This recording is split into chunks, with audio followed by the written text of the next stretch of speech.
હાલો છોકરાઓ મધર્સ બ્લોકમાં બા તરફથી, સુધાબેન મહેતા તરફથી યાદી અને બધાને મારા તરફથી આશીર્વાદ, બા તરફથી બધા છોકરાઓને. આ છોકરાઓ બધા બહુ જ થાક્યા હશે. જો આજે હું સંભારો બનાવું છું. આ સંભારો છે કોબી મરચાંનો, અને આ છે ને ડુંગળી બટેટા. મારા એક સબસ્ક્રાઈબર કે બા ડુંગળી બટાકાનું શાક બતાવો, તો આજે હું ડુંગળી બટાકાનું શાક બતાવું છું. અને હમણાં આ તેલ મૂક્યું છે અને હમણાં વઘાર આવે ને એટલે વઘાર કરું છું. હમણાં છે ને 3-4 દિવસ થાક લાગ્યો તો.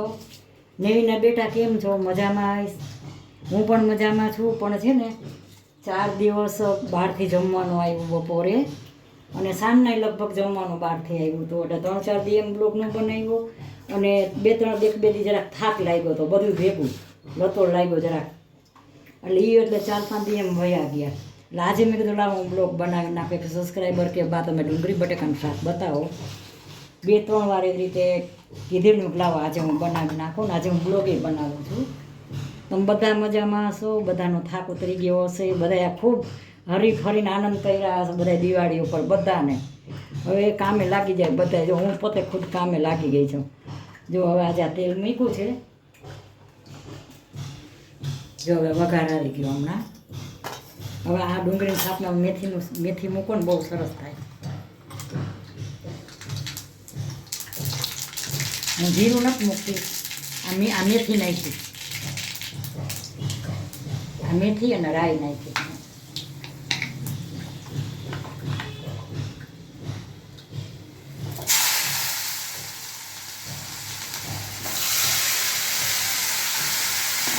રાઈ ને મેથી તમે મૂકો ને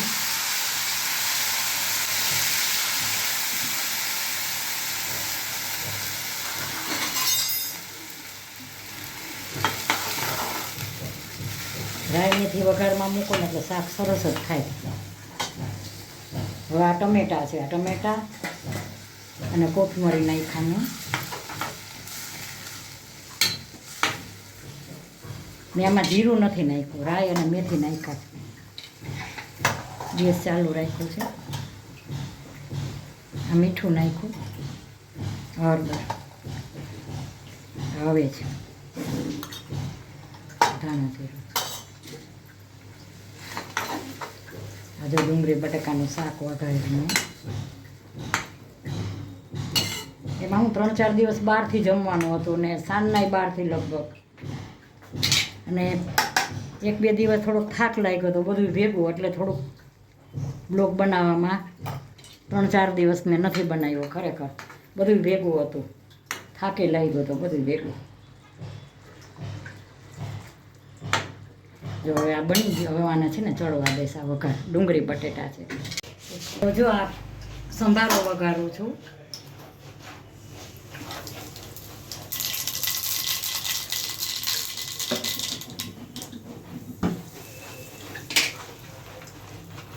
આ હિંગ નાખી ને રાઈ.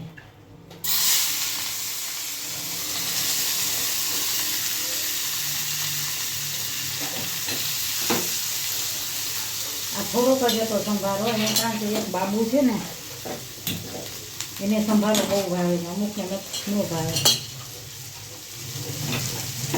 આ નાનું છે ને તો સ્લીપ બહુ થઈ જાય.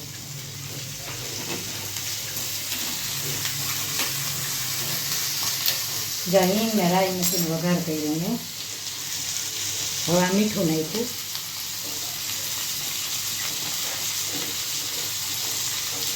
હળદર નાખી. બહુ હળદર નથી નાખતી હું. આ ખાંડ.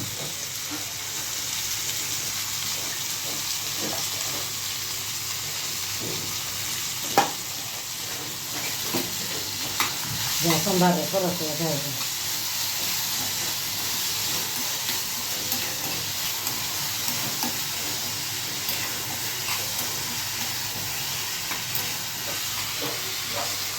જો કેવો સંભારો સરસ થઈ ગયો. High class. આને બહુ ચોળવા નહીં દો. જો હાઈ ક્લાસ સંભારો થઈ ગયો. ચલો બંધ. હવે આ કાચું છે.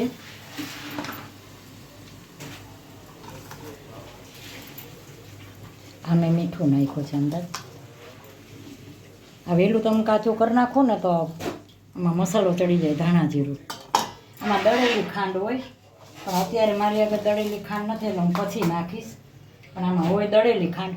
હવે હું આમાં છે ને લીંબુ નીચોવું છું.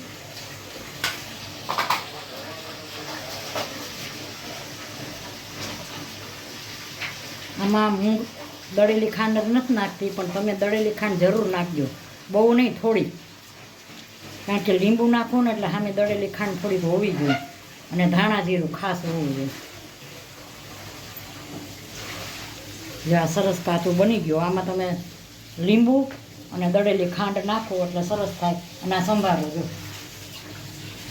હાલો આજે રોટલીનો લોટ બાંધ્યો છે.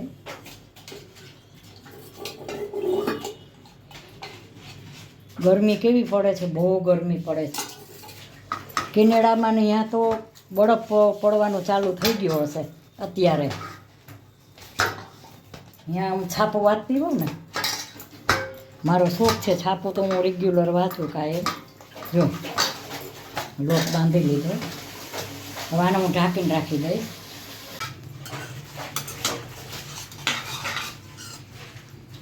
હાલો આ ડુંગળી બટાકાનું શાક થઈ ગયું છે. આ ડુંગળી બટાકાનું શાક, આમાં મેથી અને રાઈ મૂકવાના વઘારમાં. સંભારો થઈ ગયો છે હાઈ ક્લાસ.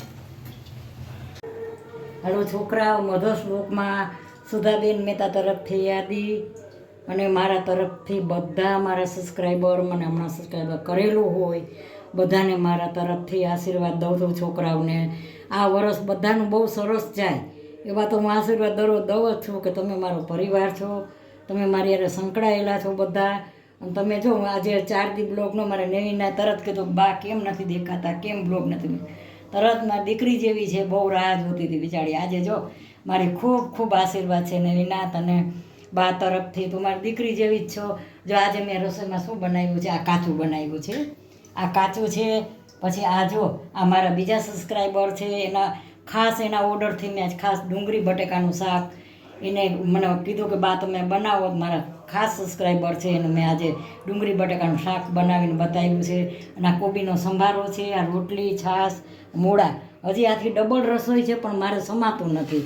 અને હું બીજી રસોઈ પાછી બનાવું ને તો મારે સમય બહુ ડબલ 20 મિનિટ થઈ જાય છે. નકર હજી મઠનું શાક છે ને દાળ ભાત છે, પણ હવે મારે બીજો ડબલ સમય થઈ જાય છે. એટલે આ જો મારી રસોઈ, મારી થાળી કેવી લાગી, સારી લાગી હોય તો લાઈક કરજો, શેર કરજો, કોમેન્ટ કરજો, અને સબસ્ક્રાઈબ કરવાનું ભૂલતા નહીં. મારા બધા સબસ્ક્રાઈબરને ખૂબ ખૂબ આશીર્વાદ દઉં છું. બાય બચ્ચો.